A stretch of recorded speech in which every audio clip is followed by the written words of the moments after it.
بسم اللہ الرحمن الرحیم۔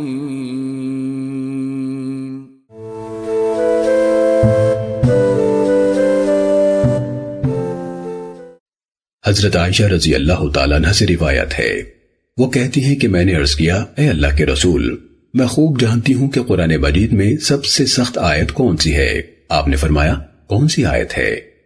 اے عائشہ کہتی ہیں، میں نے کہا، اللہ تعالیٰ کا یہ فرمان، مَن يَعْمَلْ سُوءًا يُجْزَ بِهِ، جس نے بھی کوئی برائی کی اسے اس کا بدلہ دیا جائے گا۔ آپ صلی اللہ علیہ وسلم نے فرمایا، عائشہ کیا تمہیں معلوم نہیں کہ مومن کو جو کوئی پریشانی آتی ہے یا کانٹا بھی چبھ جاتا ہے تو اسے اس کے کسی سب سے برے عمل کا بدلہ دے دیا جاتا ہے، اور جس کا حساب لیا گیا تو اسے عذاب ہوا۔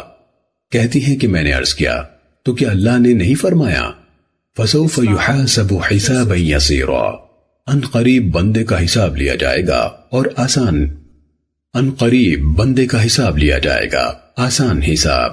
آپ نے فرمایا، اس سے مراد اللہ تعالیٰ کے سامنے حاضری ہے۔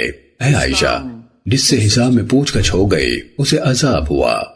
امام ابو داود حدیث نمبر 3093۔ قرآن و حدیث